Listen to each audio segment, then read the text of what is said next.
Startup, जैसे ये word हमारे माइंड में आता है हमें क्या दिखता है? हमें दिखता है अपना खुद का एक बहुत बड़ा बिजनेस। क्या स्टार्टअप आसान है शुरू करना? सबसे बड़ी जो दिक्कत आती है वो जाती है फंड्स की, कि आप स्टार्टअप शुरू करने के लिए पैसे कहाँ से लेकर आओगे। या तो आप अपना खुद का कैपिटल लगाओगे जिसे बूटस्ट्रैपिंग भी कहते हैं, या तो आप कहीं बाहर आउटसाइड मार्केट से पैसा लेकर आओगे। अब आउटसाइड मार्केट में कौन कौन आते हैं? या तो वो बैंक हो सकते हैं, या वेंचर कैपिटलिस्ट हो सकते हैं, या एंजल इन्वेस्टर्स हो सकते हैं, या क्राउड फंडिंग में आप जाएं। बट ये सब सोर्सेज क्या आसान है? चलिए आज मैं आपको बताऊंगा कि स्टार्टअप फंडिंग के लिए कितने राउंड्स होते हैं और आप कैसे स्टार्टअप के लिए अपने फंड्स लेकर आ सकते हैं। चलिए शुरू करते हैं। हेलो फ्रेंड्स, मैं हूँ CA Suraj Soni, chartered accountant by profession, और माय फिनटेक्स हमारी जो टीम है जो बहुत मेहनत करती है आपके लिए एक्सक्लूसिव वीडियोस लेके आने के लिए। इसलिए मेरी आपसे एक रिक्वेस्ट है, आगे बढ़ने से पहले अगर आपने चैनल को सब्सक्राइब नहीं किया है तो प्लीज़ सब्सक्राइब कर लीजिए, जिससे कि आपको लेटेस्ट वीडियो जब भी हम आप पोस्ट करें आपको मिलते जाएँ। काफ़ी समय के बाद मैं ये वीडियो लेकर आ रहा हूँ, इसलिए आशा करूँगा ये वीडियो आप आखिरी तक देखें, क्योंकि इसमें सारे राउंड्स मैंने एक्सप्लेन किए हैं फंडिंग के आपको, कि आप कैसे फंडिंग लेकर आ सकते हैं इन्वेस्टर्स से और कितने अलग अलग स्टेजेस होते हैं। तो चलिए शुरू करते हैं। तो स्टार्टअप फंडिंग कैसे वर्क करती है, चलिए मैं आपको स्टेप्स बताऊंगा, वन बाय वन हम स्टेप में चलते हैं। सबसे पहला स्टेप है कि आप डेटा गैदर कर लीजिए अपनी कंपनी के बारे में और मार्केट के बारे में, कि आपकी कंपनी किस फील्ड में ऑपरेट कर रही है, क्या सर्विस प्रोवाइड कर रही है या फिर क्या गुड्स मैन्युफैक्चर कर रही है। That should be crystal clear. और आपके मार्केट में कॉम्पिटिटर्स कौन है, अपने बिजनेस के बारे में आपको डेटा गैदर करना है। तो ये है आपका फर्स्ट स्टेप। नेक्स्ट जो आपका स्टेप है वो ये है कि आपको जानना है कि आपका बिजनेस कौन सी कैटेगरी में है, उसके अकॉर्डिंग आपके पोटेंशियल इन्वेस्टर्स कौन हो सकते हैं। ये जानना बहुत ज़रूरी है, क्योंकि हर एक इन्वेस्टर हर एक कैटेगरी ऑफ बिजनेस में इन्वेस्ट नहीं करता है। इन्वेस्टर्स की अलग अलग कैटेगरी होती है जिसमें वो एक्सपर्टाइज करते हैं और उसी में वो इन्वेस्ट करते हैं। कोई फार्मास्यूटिकल इंडस्ट्री में इन्वेस्ट करता है, कोई एजुकेशन में इन्वेस्ट करता है, कोई हॉस्पिटल सेक्टर में इन्वेस्ट करता है, कोई मैन्युफैक्चरिंग सेगमेंट में इन्वेस्ट करता है। तो आपको ये जानना ज़रूरी है, आपका जैसे फर्स्ट स्टेप में जाना कि आपका बिजनेस किस कैटेगरी में फॉल करता है, उसके बारे में अच्छे से रिसर्च करिए। एंड सेकंड है कि आप पोटेंशियल इन्वेस्टर्स आपके बिजनेस में कौन इन्वेस्ट कर सकते हैं, उसके बारे में आपको गैदर करना है डेटा। हाँ, एक चीज़ मैं आपको बता दूँ, पोटेंशियल इन्वेस्टर्स आपके कौन हो सकते हैं, मैं इसके लिए एक और वीडियो लेकर आऊँगा जिसमें आपको उसकी जानकारी मिल जाएगी। तो चलिए थर्ड स्टेप आपका क्या है वो जानते हैं। थर्ड स्टेप आपका है कि आपको अपने बिजनेस के लिए एक पिच डेक बनाना है। पिच डेक मतलब आपको एक अच्छा सा प्रेजेंटेशन बनाना है जो ये हाईलाइट करे कि आपका बिजनेस है किस बारे में, उसकी स्ट्रेंथ्स क्या है, क्या यूएसपी आपके बिजनेस की। और साथ ही आपको अपने प्रेजेंटेशन स्किल्स को एनहांस करना है कि आप अच्छे से अपने बिजनेस को प्रेजेंट कर सकें। इसके लिए आपको प्रैक्टिस करनी पड़ेगी, तो आप प्रैक्टिस करिए।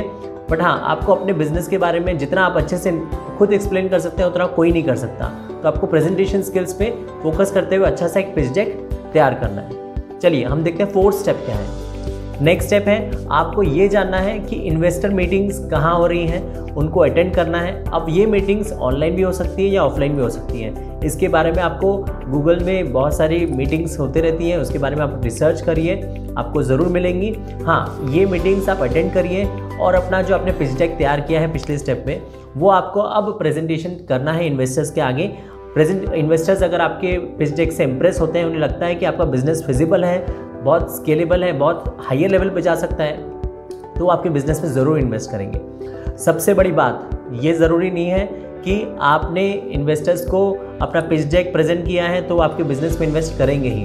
हो सकता है वो ना करें, क्योंकि हर बिजनेस में अपना एक पोटेंशियल होता है, बट हर बिजनेस में वो पोटेंशियल जानने के लिए वैसा इन्वेस्टर आपको मिले ऐसा ज़रूरी बिल्कुल नहीं है। तो आपको हार नहीं मानना है। तो आप जानते होंगे कर्नल सैंडर्स के बारे में, he is a founder of KFC। उन्होंने जब अपनी रेसिपी इन्वेस्टर्स के आगे पेश की थी, ही वॉज रिजेक्टेड 1009 टाइम्स। अब आप सोच सकते हैं 1009 बार वो उनको रिजेक्ट किया गया था, फिर भी उन्होंने हार नहीं मानी और अपनी रेसिपी को हर एक इन्वेस्टर के आगे पिच डेक मैं कहूँगा कि वो करते थे। उन्होंने हार नहीं मानी। वैसे ही आपको अपने स्टार्टअप को लेकर पैशनेट रहना ज़रूरी है। आप अपने स्टार्टअप में कितना बिलीव करते हैं वो बहुत इंपॉर्टेंट फैक्टर है, कि भाई क्योंकि इन्वेस्टर्स क्या देखते हैं, वो ये देखते हैं कि आपके स्टार्टअप में आप खुद कितना बिलीव करते हैं एंड आप इसको कितने हायर लेवल पे लेके जा सकते हो, आपकी टीम कितनी अच्छी है। तो आपका खुद का बिलीफ बहुत इंपॉर्टेंट है। एट द सेम टाइम आपको हार नहीं माननी है और आपको रिलेशनशिप्स बिल्ड करते चलना है। जहाँ भी कोई इन्वेस्टर्स मिले उनसे नेटवर्किंग करिए, अपने रिलेशनशिप बिल्ड करिए। यही हमारा ये पॉइंट। चलिए नेक्स्ट पॉइंट देखते हैं। अब आपने रिलेशनशिप्स बिल्ड कर ली, अब इन्वेस्टर्स ये देखेंगे कि भाई वो आपके बिजनेस में इन्वेस्ट करे कि नहीं करे।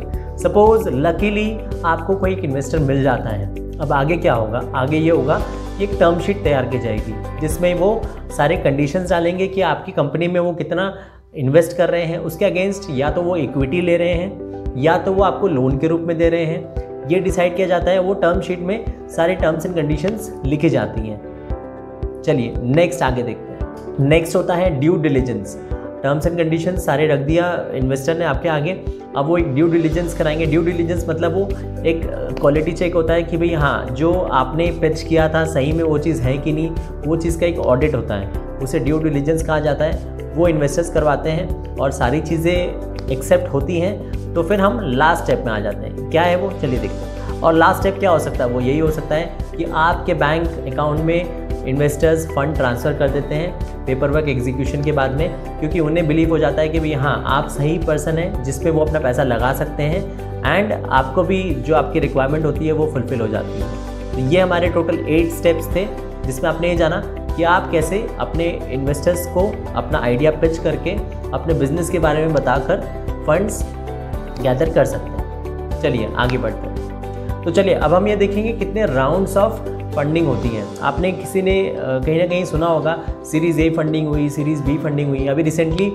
सोनी लिव पे एक शो आया था शार्क टैंक इंडिया, जिसको काफ़ी पब्लिक ने देखा, काफ़ी लोगों ने समझा कि भाई कैसे फंडिंग होती है। उसमें आपने सुना होगा भाई सीरीज़ ए फंडिंग हो गई कि आपके पहले, फिर वह सीरीज़ बी फंडिंग होती है। तो ये सब है क्या? तो मैं आपको अभी इस वीडियो में बताने वाला हूँ कि अलग अलग राउंड्स ऑफ फंडिंग क्या होती है। तो चलिए सबसे पहला राउंड हमारा जो होता है वो होता है प्री सीड फंडिंग का।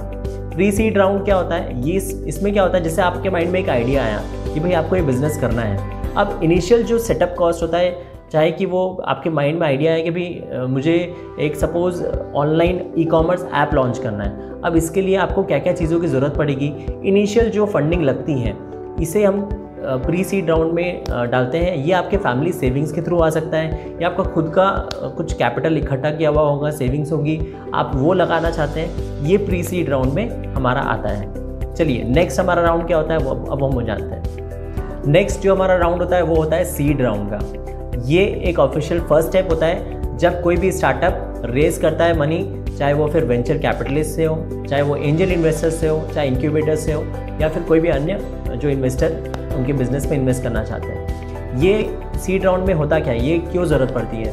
अब अगर हमें एक अच्छी सी टीम बनानी है तो उसके लिए पैसे लगेंगे।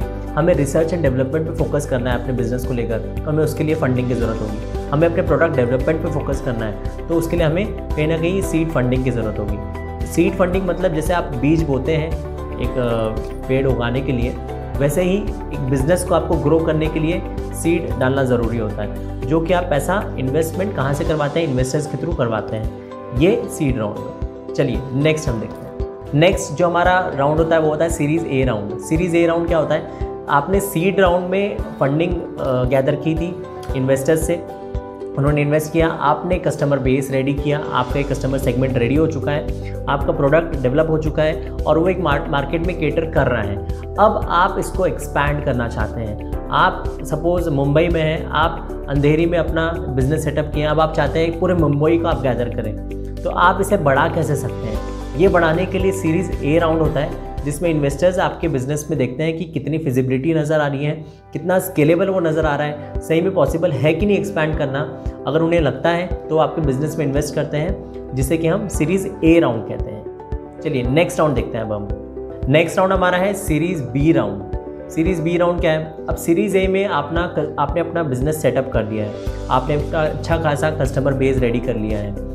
अब ये कस्टमर बेस को आप यूज़ करते हो, यानी कि इन्हें ही आप बहुत अच्छी सर्विसेज प्रोवाइड करते हो बाय इनकॉर्पोरेटिंग अपने बिजनेस में एक नया टेक्नोलॉजी लाकर, बाय इनकॉर्पोरेटिंग न्यू टीम, अच्छी टीम आप लेके आते हो जिससे कि आप अच्छी कस्टमर सपोर्ट सर्विसेज प्रोवाइड कर सको उन्हें। तो आप ये देख सकते हैं सीरीज़ बी में आप अल्टीमेटली एग्जिस्टिंग कस्टमर बेस को ही कैसे मैक्सिमम उनसे एनकैश कर सको कि उन्हें अच्छी सर्विसेज प्रोवाइड करो, जिससे कि आप अपना बिजनेस एक्सपैंड कर सको all over the globe. Series B में आप एग्जिस्टिंग बिजनेस को और कैसे एक्सपैंड कर सकते हो, उसके लिए आपको फंडिंग की ज़रूरत होती है। ये फंडिंग कॉस्ट आप इन्वेस्टर से गैदर करते हैं। चलिए नेक्स्ट राउंड देखते हैं। नेक्स्ट राउंड है सीरीज़ सी राउंड। सीरीज़ सी राउंड क्या है कि भाई आपका स्टार्टअप एक बहुत अच्छा सक्सेसफुल स्टार्टअप बन चुका है। अब आप ये देख रहे हैं कि भाई मेरे स्टार्टअप को मैं अपने कॉम्पिटिटर्स को कैसे एलिमिनेट करूँ। तो कॉम्पिटिटर्स को हटाने के लिए आप उन्हें एक्वायर करने की प्लानिंग करते हैं, तो इसके लिए आपको पैसे की ज़रूरत पड़ेगी।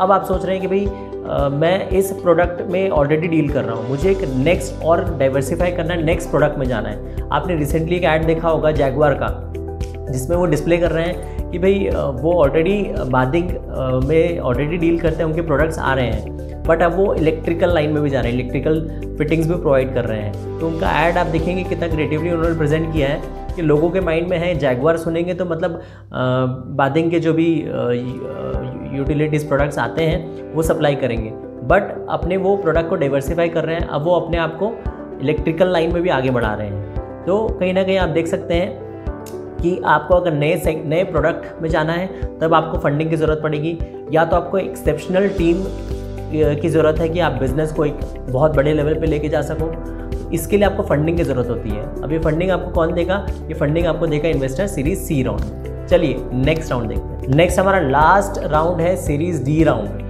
काफ़ी कंपनीज सक्सेसफुल स्टार्टअप बनने के बाद में इस राउंड तक जाती भी नहीं है, बट इसमें जाना अगर चाहते हैं तो इस राउंड में होता क्या है? इस राउंड में आप सपोज़ अपनी कंपनी को अब लिमिटेड कंपनी बनाना चाह रहे हो। लिमिटेड मतलब आप चाह रहे हो आप आईपीओ में अपना खुद का आईपीओ लॉन्च करो। आईपीओ मतलब आप अपनी कंपनी में चाहते हैं कि पब्लिक इन्वेस्ट करे आपकी कंपनी में, तो आपको पैसों की ज़रूरत पड़ती है। आपको एक सॉलिड ट्रैक रिकॉर्ड दिखाना होता है कि भाई आपने कंपनी में कैसा परफॉर्मेंस दिया है ओवर द ईयर्स। आपको अपना लॉन्ग टर्म गोल दिखाना होता है, लॉन्ग टर्म विजन दिखाना होता है। अब ये सब के लिए आपको फंडिंग की ज़रूरत होती है।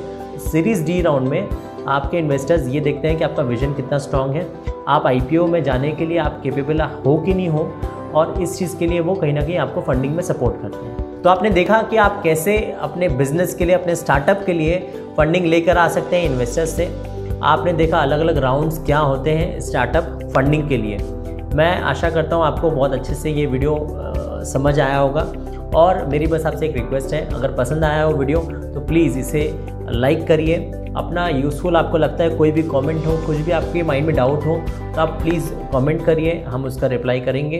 And last but not the least, video पसंद आया है तो प्लीज़ इसे शेयर करना ना भूलें, जिससे कि मैक्सिमम लोग इसे देख सकें और इसका बेनिफिट उठा सकें। Thank you very much for your patience listening. Have a nice day.